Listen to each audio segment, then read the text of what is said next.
bate-papo e falar sobre abertura de empresas. Eu estou recebendo aqui no nosso estúdio a doutora Patrícia Ávila Simões, que é advogada, e a Patrícia Veloso Rodrigues, que é consultora e treinadora empresarial. Tudo bem? Boa tarde, é um prazer recebê-las aqui, viu? Boa tarde, tudo bem? Muito obrigada por estarem aqui.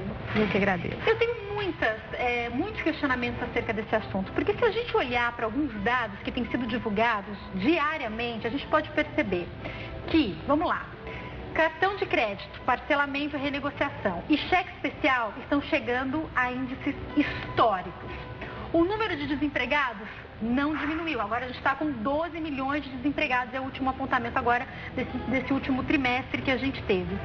O número de inadimplência, 5,9%, portanto aumentou também nos últimos tempos. Em contrapartida, o número de empresas bateu também recorde desde 2010, é o maior número de abertura de empresas que a gente teve no ano de 2016 ou nos primeiros 4 meses.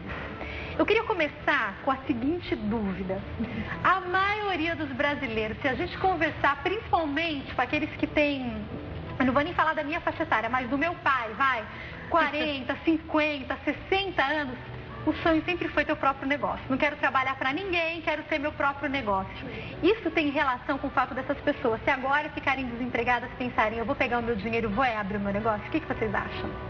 Tem também, né? Hoje o público de empresário, das pessoas que estão montando empresa, mudou um pouco, né?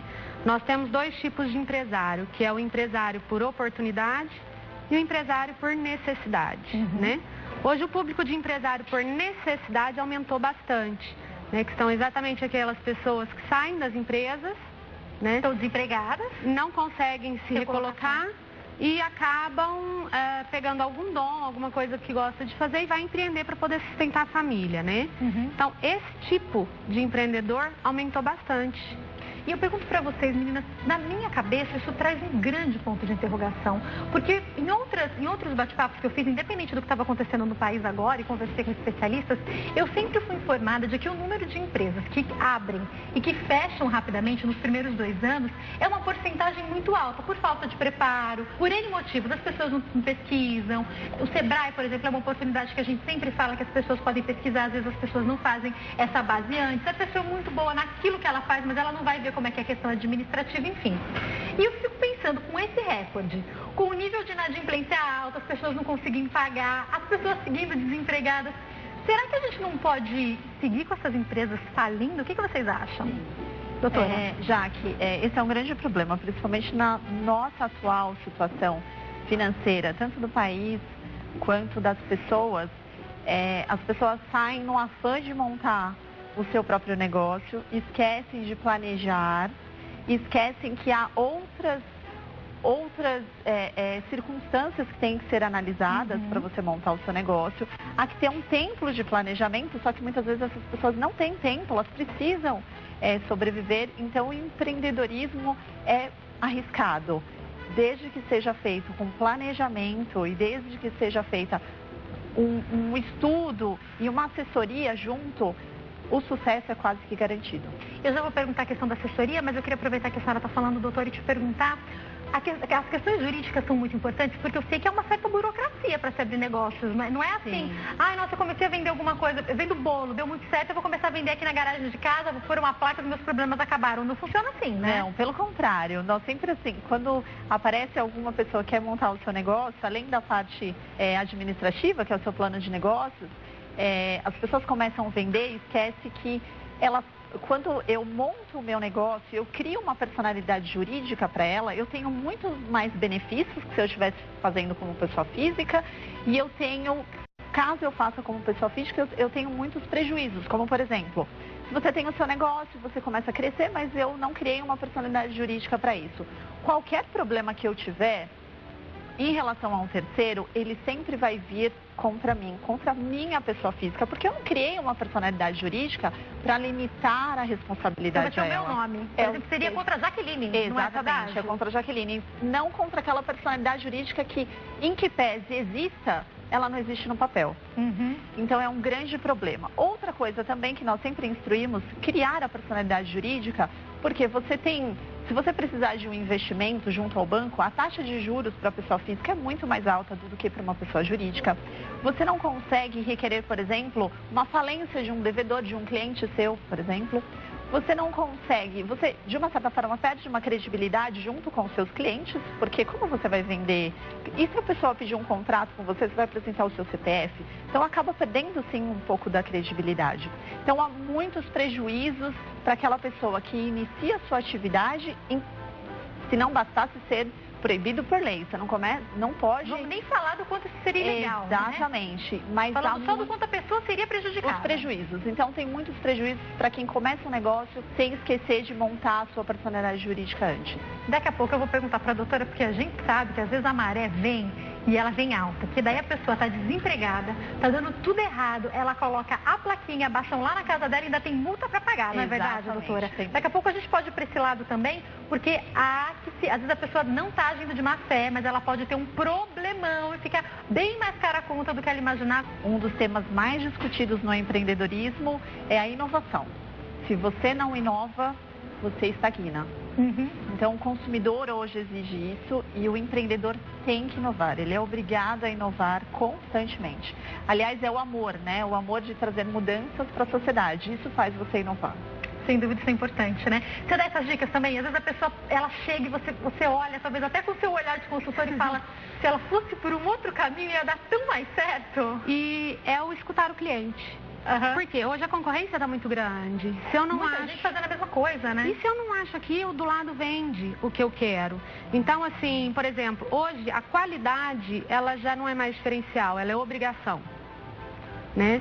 E assim, inovar vem no mesmo sentido, porque você precisa escutar o que o cliente quer e acima disso sair na frente de seus concorrentes. A única forma de você sair na frente de seus concorrentes é inovando. Mas eu queria perguntar agora para a doutora Patrícia daquilo que eu comentei, que é a maré que às vezes vem. E a gente sabe que a vida às vezes é feita de altos e baixos. A gente não pode ser feito de altos e baixos, mas às vezes algumas coisas acontecem que parece, meu Deus, veio tudo de uma vez só. E a pessoa colocou, e eu já ouvi pessoas falarem isso, viu? Colocou lá uma plaquinha que ela está prestando algum serviço, ou que ela está vendendo alguma coisa na garagem dela, e daí baixou uma fiscalização, ainda por cima toma uma bronca, tem a questão da multa e a pessoa fica mais triste ainda. Tem que prestar atenção em todos os detalhes quando a gente fala de questão jurídica, doutora? Sim, nós sempre orientamos aquela pessoa que quer montar o seu negócio e nós falamos assim, olha, empreendedor, você pode pintar o quadro que você quiser, o desenho que você quiser, as cores que você quiser utilizar, as ferramentas, mas você não pode passar da moldura. Ou seja, você tem que respeitar as legislações, todas elas, sob pena de você sofrer severas punições, ter que fechar o seu negócio. Seja ele a pessoa física, que já começou errado, ou seja até mesmo uma pessoa jurídica.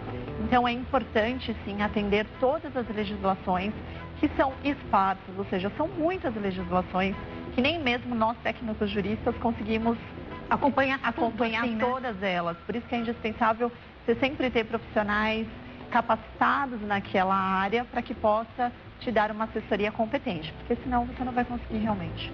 Vamos lá, meninas, para quem está nos assistindo e tem esse sonho de abrir um negócio, de repente foi mandado embora e está com um bom dinheirinho assim guardado, e essa pessoa pensa, bom, esse dinheiro dá para mais 6 meses ou eu começo a investir num negócio. E a gente sabe que tem pais de família. Às vezes o pai e a mãe, os dois são desempregados. E aí, o que é que a gente vai fazer? A gente precisa sobreviver, como você tinha falado, né? Esse é o grande problema, Jaque. O que muitos empreendedores não contam é que eles precisam ter um capital de giro. Se eles não, porque eles não vão conseguir começar a faturar nos primeiros meses.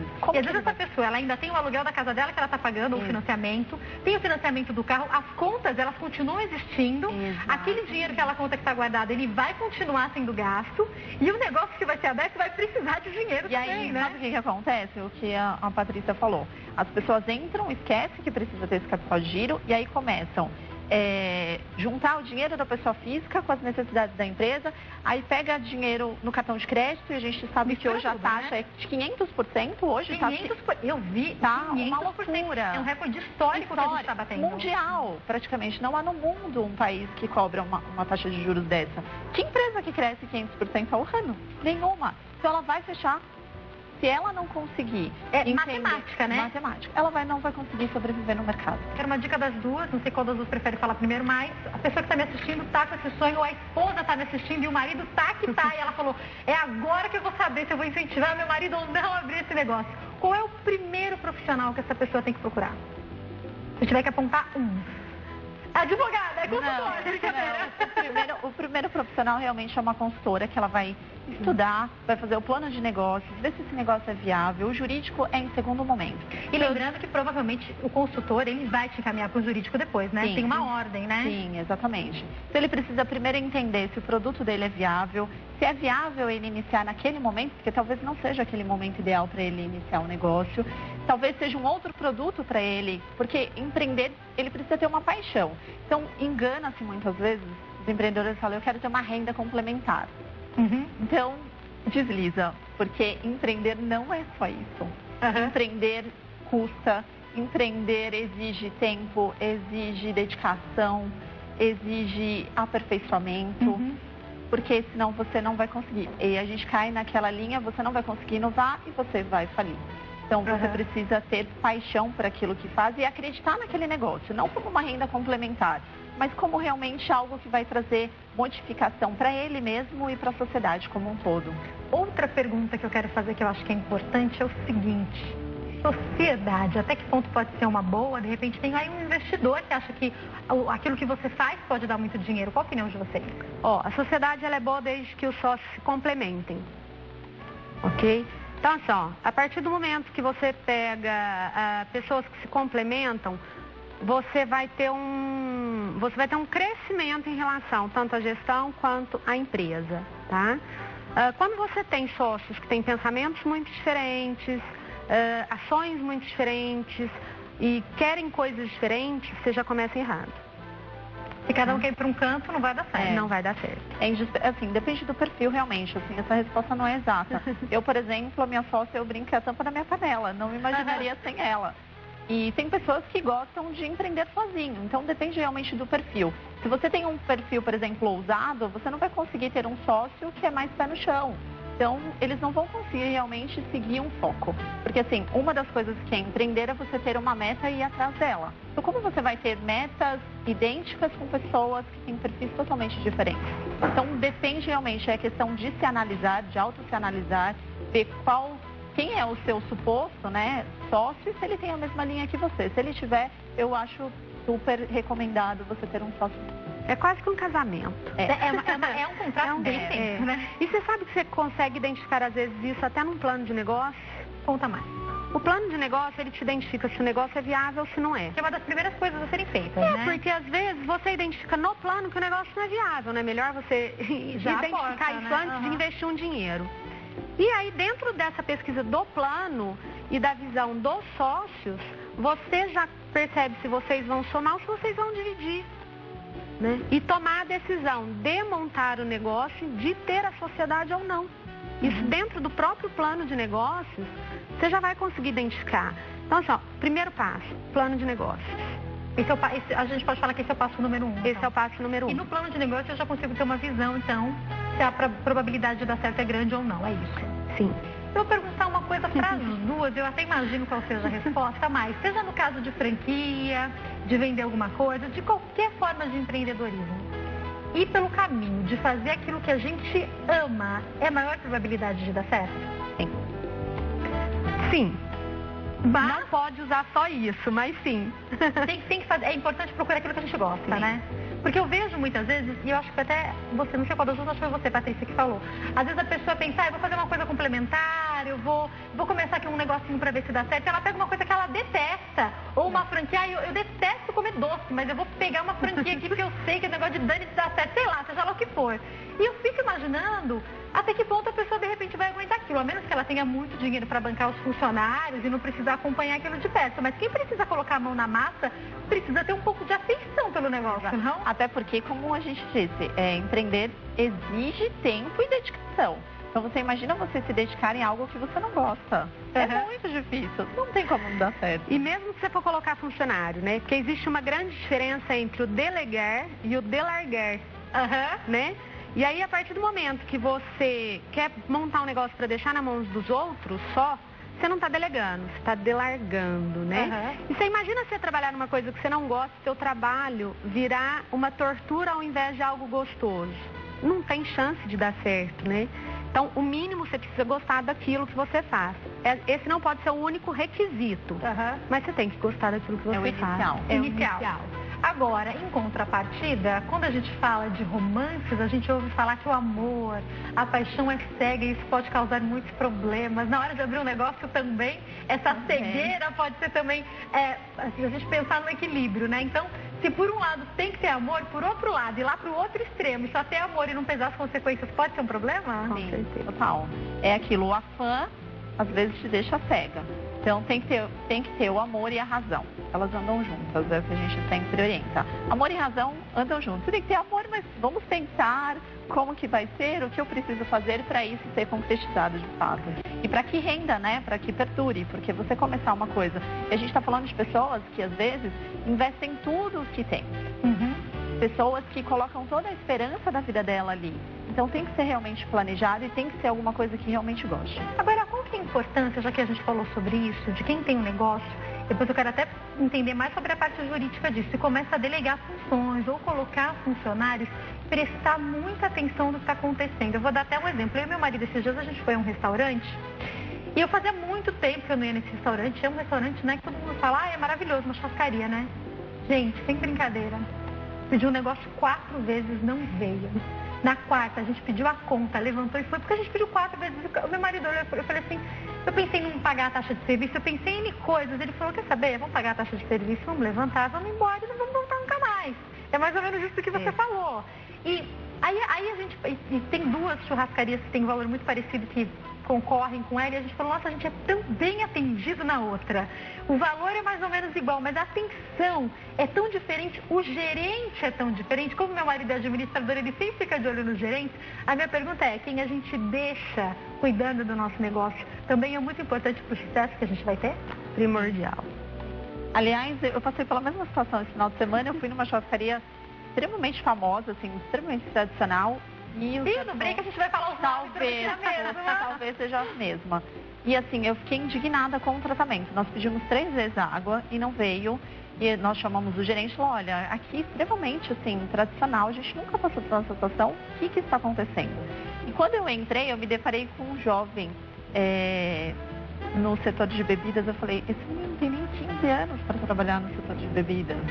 Então você vê que às vezes as pessoas, elas são tão garantidas no nome e esquecem da constância da qualidade. E hoje, o consumidor, ele gosta, obviamente, de ir nos melhores lugares, mas ele exige qualidade, porque ele está pagando por aquilo. Então, o que acontece com os empreendedores, muitas vezes, é a constância. Eles esquecem de ter sempre a constância da qualidade, que é a exigência hoje, e a inovação. Então, quando acontece isso, você realmente, assim, já é um lugar que eu não volto mais. Então, perder um cliente, talvez eu possa falar, não vá mais lá. Muitos mais, porque, por exemplo, a outra churrascaria que eu gosto, podia levar a família inteira, se todo mundo ir, Exatamente. Quer dizer. E essas churrascarias não são muito baratas, a gente escolhe um dia no mês, às vezes, para ir, mas, gente, eles perderam pelo menos alguns clientes aí, não é mesmo? Exatamente. E às vezes você resolve o problema trocando um gerente. Então, isso daí é uma coisa que as empresas têm que se preocupar também, né? Sim, com certeza. Com certeza. Sempre, porque às vezes você acaba deslizando com o seu consumidor. O importante é o que você vai fazer com esse deslize. Você vai dar atenção para o seu consumidor, você vai resolver a situação dele ou você vai se permanecer inerte? É uma colocação que eu queria fazer. Às vezes as pessoas têm a impressão de que elas vão trabalhar por conta e que, portanto, elas vão trabalhar menos, né? Não vou trabalhar para ninguém agora, vou fazer meus próprios horários. Mas eu ouço falar que quem tem o próprio negócio demora tanto para poder ter férias, minha gente. Demora tanto para poder dormir até a hora que quer. Eu quero saber se isso é verdade. Mas agora eu queria perguntar para as meninas, é verdade que quem trabalha por conta trabalha muito menos? Não. Pelo menos não no começo. Né? Quando você está começando, você quer reduzir custo. Então, você trabalha com a quantidade de funcionários mais justa. Isso vai realmente modificando no decorrer, tanto que tem pessoas que têm várias empresas, né? E ainda conseguem tirar férias. E até você conseguir colocar o teu planejamento para rodar, você vai ter que trabalhar um pouco mais. Depois você, com tudo planejado, você sim consegue ter uma jornada um pouco menor. Deve ter a ver também com um bom planejamento, né? Porque eu ouço falar de pessoas que às vezes falam, olha, eu optei por não tirar férias nos primeiros 2, 3 anos, às vezes, né? Eu sempre digo que, nesse caso, a liberdade se torna libertinagem, porque você vai ter que trabalhar muito para dar certo. Então, tem que ter dedicação, é indispensável. E primeiro tem que ser a sua. Por mais que você tenha colaboradores, a mão na massa inicial tem que ser sua, porque você vai ser o líder. E para você ser líder, você tem que ser modelo. Para você ser modelo, você vai ter que se dedicar. Então, assim, eu falo por mim, eu só consigo tirar férias quando o fórum suspende os prazos. Eu não sei o que é férias, então ser empreendedor realmente requer muita dedicação. Você paga um preço, você tem lógico os benefícios, mas você também paga um preço por isso, sendo empreendedor, né? Sim. Redes sociais, as redes sociais são importantes para os empreendedores? Hoje tá crescendo muito, né? E hoje elas são fundamentais. O mercado virtual hoje, ele pode ser até uma opção para aquele que quer iniciar um negócio, mas não tem receio de investir já de imediato. Então ele coloca mediante no mercado virtual para ver o recebimento desses consumidores. Porque eu posso ter algumas coisas em casa, por exemplo, não é isso? Não precisa ter uma loja física, Exatamente. Né? Obviamente, com o passar do tempo, é importante ele ter a estrutura física dele, até para se fazer presente no mercado. Mas hoje o mercado virtual é um dos caminhos iniciais para que o empreendedor possa oferecer o produto dele sem ter muito custo e conseguir também concorrer com o mercado aí que é, por exemplo, chocolate. Você vai vender chocolate, vai ser difícil você concorrer com grandes empresas. Você já investindo de imediato tendo uma loja física. Até você fazer as pessoas receberem o seu produto, conhecer o seu produto, vai levar um tempo. Agora, você iniciando já com o e-commerce, às vezes facilita muito. Agora, Patrícia, a gente percebe que muitas empresas estão bem, ouve o nome de uma empresa, ela começa a crescer e de repente essa empresa quebra, ela declara falência, a gente olha uma notícia na internet e fala, nossa, mas ela estava tão bem. Tem um motivo do porquê isso acontece, de uma maneira que, assim, como jornalista, lendo algumas notícias, eu diria que é até um pouco recorrente? Sim, porque quando as empresas crescem, muitos esquecem que os custos também crescem. Doutora Patrícia, falando nisso, quais são as questões jurídicas na hora de contratar pessoas? Tem que estar de olho nisso também, não? Sim, um dos problemas que mais nós percebemos com a nossa experiência é no momento da contratação. Por exemplo, nesse caso, quando você monta um negócio, você precisa de colaborador, muitas vezes, e você precisa de um método para incentivá-lo, fazer ele produzir tanto quanto um empregado que está trabalhando na sua concorrente top. Então, o que você faz? Sem planejar, você, por exemplo, garante uma remuneração para ele que naquele momento vai satisfazer a empresa, vai satisfazer ele, mas ele não fez um estudo dessa remuneração a longo prazo, nem a médio prazo. Um funcionário sai quase o dobro para uma empresa, não é isso? Sim, exatamente. E aí, o que acontece? Com o passar do tempo, a folha dele vai se tornando extremamente onerosa. E aí ele se depara num dilema. Eu estou com esses funcionários capacitados, mas a minha folha está extremamente alta, não é permitido reduzir o salário desses empregados. O que eu faço? Eu mantenho eles e praticamente levo a minha falência com uma folha dessa tão alta, porque eu não posso reduzir o salário, ou eu reduzo o salário e abro uma brecha para umas ações trabalhistas posteriormente, porque isso vai ter, ninguém vai aceitar que o salário é reduzido, ou eu troco o meu quadro de funcionários para que esses novos funcionários recebam o salário que eu entendo que é ideal para a empresa hoje e a longo prazo, mas eu tenho uma questão, eu vou perder toda a minha mão de obra qualificada e eu vou ter que investir nessa mão de obra novamente e vai levar um tempo para que esses novos funcionários produzam o que aqueles funcionários produziram. Então, esse plano de negócios também, até para você montar a remuneração desses empregados... Se tivesse pensado nisso antes, não tinha esse problema. Exatamente, é indispensável. Então, para você que está pensando em abrir o seu negócio, ou ajudar seu marido ou a sua esposa, incentivar aí, ó, essas dicas estão sendo muito preciosas. Meninas, para a gente caminhar para o fim do bate-papo, a minha pergunta eu quero a opinião pessoal de vocês, pessoas que trabalham na área e com certeza estão vendo muitas coisas acontecerem. Esse ano tem sido um ano decisivo. A crise ela já vem vindo há algum tempo, mas muitas coisas estouraram no ano de 2016, que não foi um ano fácil para a maioria dos brasileiros. De 11 a gente está pulando para 12 milhões de pessoas desempregadas. É muita coisa, de faixas etárias diferentes. Está difícil o jovem começar a trabalhar, por mais que ele tenha hoje em dia um perfil diferente. E aquela pessoa de 50, outro dia eu estava conversando com um rapaz, ele falou, já que eu tenho mais de 50 anos, eu não posso me dar o luxo de falar o que eu gostaria para o meu chefe quando eu ouço a besteira que eu ouvi esses dias, por exemplo, porque eu preciso sustentar os meus filhos. E a minha pergunta é, levando em consideração todo esse quadro, que eu posso até repetir, cheque especial, parcelamento do cartão de crédito com índices históricos, inadimplência aumentando cada vez mais, os 12 milhões de brasileiros no país e o número de empresas não parando de crescer, o que para mim parece contraditório, mas a gente percebe, por outro lado, que pode dar certo. O que é que vocês acham que vai acontecer nos próximos anos com essas empresas que estão abrindo nesse contexto? Hoje, essas micro e pequenas empresas, elas já são responsáveis por 60% da mão de obra do país.